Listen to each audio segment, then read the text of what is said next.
A friend of ours, a very religious Jew who learns Talmud every day, happened to be traveling on business when he heard the news of the earthquake in Haiti. Immediately he realized that as a Jew he had to help. And somehow he managed to get himself to Haiti very early on. He went to the tent city full of refugees in Port-au-Prince, discovered that there was no food shortage, but that there was no drinking water.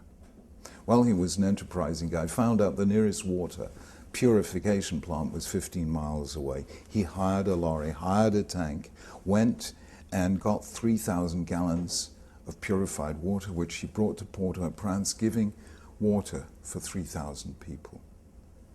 Very soon he realized the scale of the problem was much bigger than that.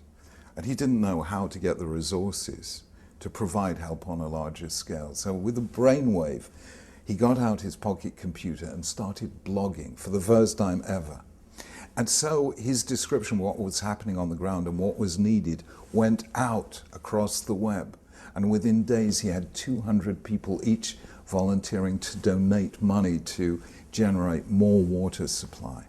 And by the time he left, 4 days later, he was providing water for 300,000 people. And that tells me about how a deeply religious Jew feels when he or she hears that people are suffering somewhere in the world. We have suffered so much as Jews that we can relate to other people's suffering. And that is the kind of role model of Jewish values lived in action that I really admire. In 2004, a New York Jewish woman, Mrs. Ann Heyman, was watching television and saw a documentary about Rwanda 10 years after the massacre, in which 800,000 Rwandans were murdered by machete mainly in the space of 100 days. And of course the program was showing the plight of the orphans 10 years later. And her first thought was, orphans? That's what we know about as Jews, children who survived the Holocaust and went as orphans to Israel. And so she got on the phone to Chaim Perry, who created a youth village, Yamin Ord, for orphans of the Holocaust and later from Ethiopia. And she said, Chaim, you created a youth village. Do you think we could do that for the Rwandans?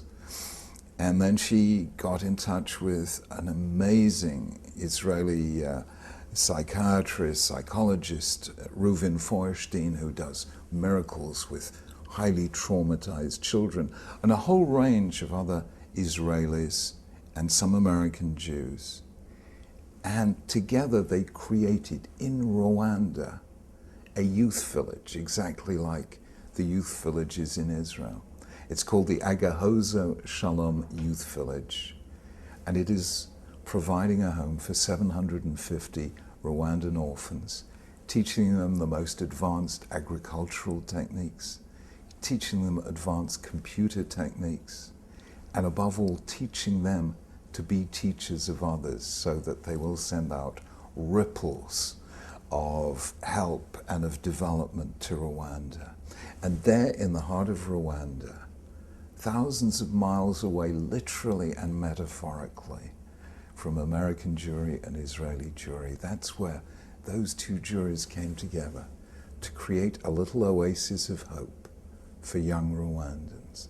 It's an amazing project, and it is the Jewish spirit at its best, bringing a little fragment of heaven down here to earth.